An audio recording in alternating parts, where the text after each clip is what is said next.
अस्सलाम वालेकुम स्टूडेंट्स। आज हम आर्टिकल डिस्कस करेंगे 7.5 चैप्टर 7 का Hess law of constant heat summation. सबसे पहले तो हम इसकी स्टेटमेंट देखेंगे। इस लॉ के अकॉर्डिंग क्या है कि अगर हम कोई केमिकल चेंज यानी कोई केमिकल रिएक्शन स्टडी कर रहे हो और वो बहुत सारे डिफरेंट रूट से कंप्लीट हो रहा हो।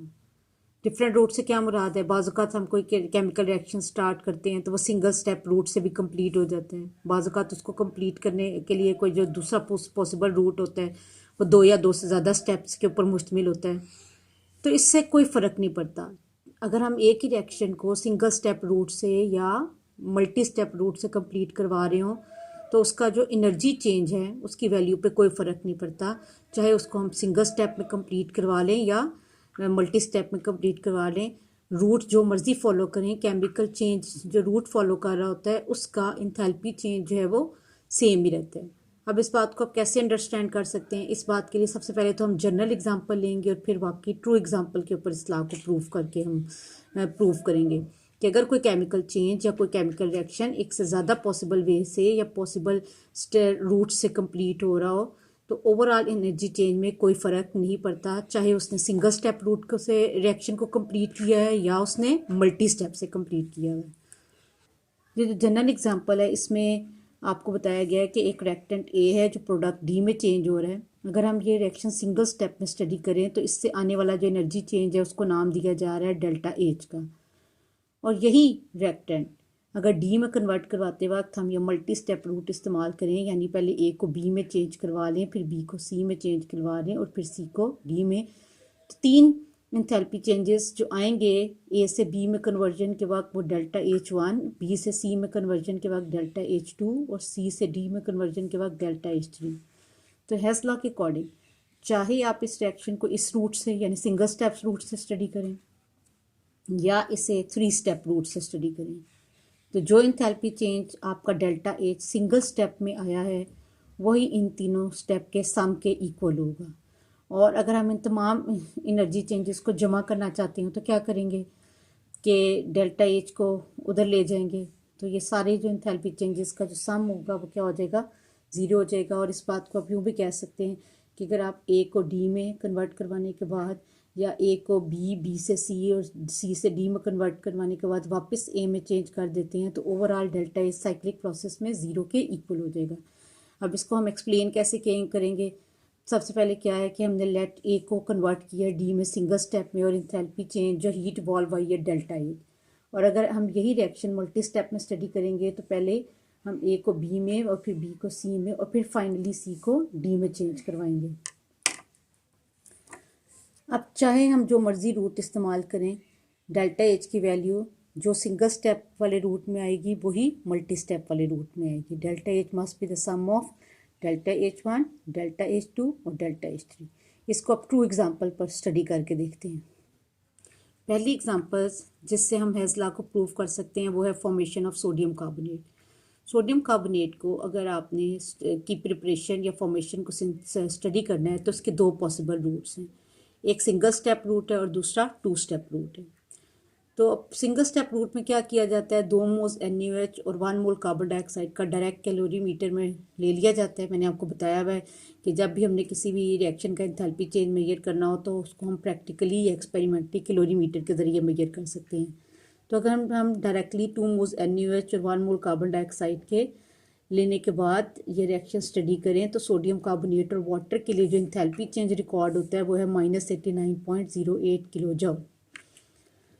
अगर हम यही रिएक्शन 2 स्टेप में इस तरह से स्टडी कर लें कि NaOH के 2 मोल्स लेने के बजाय NaOH का 1 मोल और कार्बन डाइऑक्साइड का पहले सोडियम बाइकार्बोनेट में चेंज करवा दें और वाटर में, तो इसके लिए जो पहला इंथैल्पी चेंज आएगा वो डेल्टा H1 -48.06 आएगा।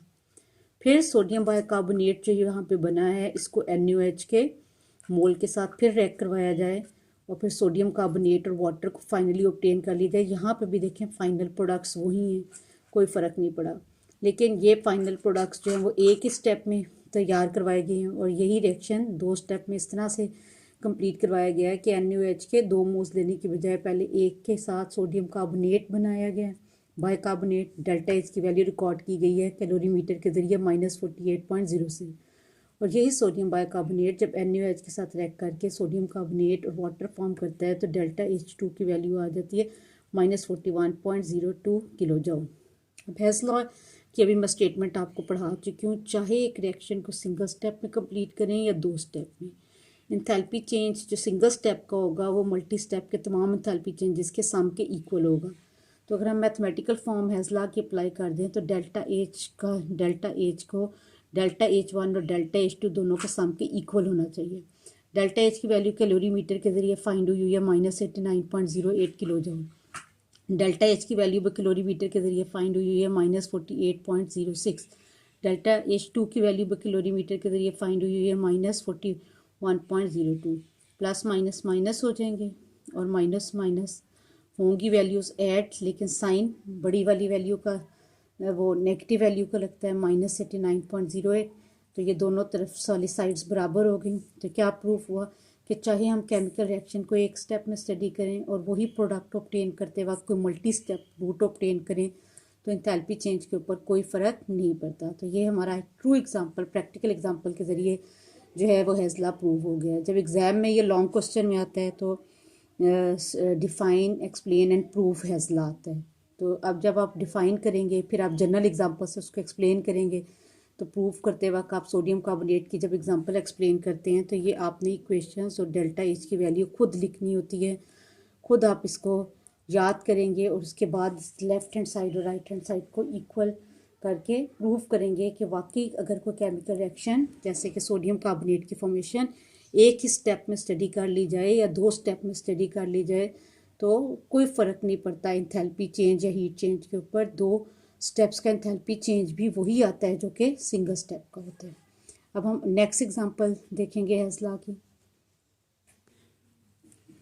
पहले मैंने आपको एग्जांपल 1 में फॉर्मेशन ऑफ सोडियम कार्बोनेट बताया, अब मैं आपको फॉर्मेशन ऑफ कार्बन मोनोऑक्साइड बता रही हूँ। जिस तरह सोडियम कार्बोनेट की फॉर्मेशन भी 2 पॉसिबल रूट से स्टडी हो सकती है, बिल्कुल इसी तरह कार्बन मोनोऑक्साइड के फॉर्मेशन को भी 2 पॉसिबल रूट से स्टडी किया जा सकता है। पहला रूट ये है कि आप 1 मोल कार्बन की मुख्तलिफ एलोट्रॉपिक फॉर्म्स हैं जिसमें ग्रेफाइट, डायमंड शामिल है। यहाँ पे कार्बन ग्रेफाइट के फॉर्म में अगर हम कार्बन का 1 मोल ऑक्सीजन के 1 मोल के साथ रिएक्ट करवा दें तो कार्बन डाइऑक्साइड आ जाती है। ऑक्सीजन चूँकि डायटोमिक गैस होती है इसलिए इसके साथ O2 लगाया हुआ है। तो अगर हम 1 मोल कार्बन और 1 मोल ऑक्सीजन दोनों को 1 मोल कार्बन डाइऑक्साइड में चेंज करवा दें तो डेल्टा H की वैल्यू इस सिंगल स्टेप में कैलोरीमीटर के ज़रिए बआसानी रिकॉर्ड हो जाती है -393.7 किलो जूल पर मोल। अगर हम यही रिएक्शन 2 स्टेप में स्टडी करें, कार्बन का के साथ 1 मोल पूरा लेने की बजाय हाफ मोल ऑक्सीजन ले लें तो पहले आपके पास कार्बन मोनोऑक्साइड ऑब्टेन होगी। डेल्टा H1 इसके लिए हमारे पास क्यों अननोन है, क्योंकि हम इसको कैलोरीमीटर के ज़रिए मेजर नहीं कर सकते। कार्बन को हम हाफ मोल ऑक्सीजन के साथ जब भी रिएक्ट करवाते हैं तो कार्बन मोनोऑक्साइड फर्दर ऑक्सीजन के साथ रिएक्ट करके एक और प्रोडक्ट भी साथ फॉर्म कर देती है कार्बन डाइऑक्साइड। तो फिर वो हमारे पास सही तौर पर कार्बन मोनोऑक्साइड का इंथैल्पी चेंज मेजर नहीं होता। तो इसलिए हम इसको 2 स्टेप प्रोसेस में लिख तो सकते हैं स्प्लिट करके, लेकिन ये वाला इंथैल्पी चेंज कैलोरीमीटर के ज़रिए रिकॉर्ड करना मुश्किल है। हाँ अलबत्ता ये वाला इंथैल्पी चेंज का कैलोरीमीटर में मेजर हो सकता है। कार्बन मोनोऑक्साइड को फर्दर हाफ मोल ऑक्सीजन के साथ रिएक्ट करवाएं और कार्बन डाइऑक्साइड ऑब्टेन कर दें तो डेल्टा H की वैल्यू आ जाती है -283 किलो जूल पर मोल। तो हेज़ लॉ जो है उसकी एक एप्लीकेशन ये भी है कि वो इंथैल्पी चेंजेस जो कैलोरीमीटर में मेजर नहीं हो सकते हम उनको मैथमेटिकली निकाल सकते हैं। तो मैंने क्या आपको बताया है कि कार्बन जब भी ऑक्सीजन के साथ रिएक्ट करेगा कार्बन मोनोऑक्साइड के साथ कार्बन डाइऑक्साइड भी बन जाता है। तो इसलिए जो इंथैल्पी चेंज रिकॉर्ड होता है वो सही तौर पर कार्बन मोनोऑक्साइड की फॉर्मेशन का ऑब्टेन नहीं हो सकता। तो हम लोग क्या करते हैं फिर ये वाला रिएक्शन जो ये वाला जो स्टेप है इसका डेल्टा H चूँकि कैलोरीमीटर में सही तौर पर एक्यूरेटली मेजर नहीं हो सकता, उसको थ्योरेटिकली हेज़ लॉ अप्लाई करके कर सकते हैं।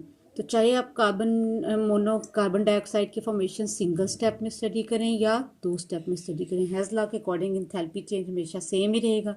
Delta H must be equal to the sum of delta H1 plus delta H2। Delta H1 calorimeter में मेजर करना आसान बात नहीं है, इसलिए हम डेल्टा H की वैल्यू भी पुट कर देंगे, डेल्टा H2 भी कैलोरीमीटर से मेजर करके पुट कर देंगे और फिर फाइनली इस इक्वेशन को रीअरेंज करेंगे। प्लस माइनस माइनस हो जाता है, लेकिन जब ये दूसरी तरफ जाएगा तो फिर प्लस हो जाएगा। डेल्टा H1 की वैल्यू आपको heat of formation of carbon monoxide दे देगी, प्लस माइनस माइनस और उधर जाके ऐड हो जाएगा। तो -393.7 में जब 283 को ऐड कर लेंगे तो एडिशन और सब्ट्रैक्शन के रूल के अकॉर्डिंग माइनस और प्लस की वैल्यूज़ होती सब्ट्रैक्ट हैं, मगर साइन वो यूज़ करते हैं जो बड़े वाले का आता है। तो -393.7 बड़ी वाली वैल्यू है, इसी वजह से साइन आंसर का माइनस में आ गया, -110 किलो जूल पर मोल। तो ये हमारा टॉपिक जो था हेज़ लॉ का, उसमें पहले हमने ये प्रूव किया कि चाहे एक रिएक्शन सिंगल स्टेप में कंप्लीट करो या मल्टी स्टेप में, तो हमेशा जो सिंगल स्टेप का एंथैल्पी चेंज है मल्टी स्टेप का एंथैल्पी चेंजेस के सम के इक्वल होता है। मगर सेकंड एग्जांपल में हमने क्या स्टडी किया है कि ऐसे रिएक्शंस जैसे कि कार्बन मोनोऑक्साइड वाला रिएक्शन जिनके एंथैल्पी चेंजेस किसी न किसी वजह की वजह से कैलोरीमीटर में मेजर करने इम्पॉसिबल हो जाते हैं, उन्हें हम थ्योरेटिकल क्या होता है जिसमें कोई इंस्ट्रूमेंट ऑपरेटर्स की ज़रूरत ना पड़े, तो हम कैलोरीमीटर के बगैर ही थ्योरेटिकल कैलकुलेशंस के ज़रिए इनको निकाल सकते हैं। इस तरह हमने ये देख लिया कि हेज़ लॉ हर उस रिएक्शन की एंथैल्पी चेंज को मेजर कर सकता है जो कि प्रैक्टिकली कैलोरीमीटर में फाइंड आउट नहीं हो सकते। बहुत सारी और एग्जांपल्स भी हैं हमारे पास। एक तो कार्बन मोनोऑक्साइड मैंने आपको डिटेल में बता दी, बाकी CCl4 की फॉर्मेशन हमने कैलोरीमीटर में डायरेक्टली मेजर कर सकते। B2O3 बोरोन के ऑक्साइड की, एल्युमिनियम के ऑक्साइड की हम मेजर नहीं कर सकते, जिसकी वजह से हम हेज़ लॉ को थ्योरेटिकली अप्लाई करके एंथैल्पी चेंजेस को रिकॉर्ड कर सकते हैं। तो यहाँ तक आज हमारा टॉपिक कंप्लीट हुआ हेज़ लॉ। नेक्स्ट टॉपिक में मैं आपको हेज़ लॉ की एक और एप्लीकेशन करवाऊँगी, बॉर्न हेबर साइकिल। वो भी लॉन्ग में यूजुअली आता है क्वेश्चन, बॉर्न हेबर साइकिल।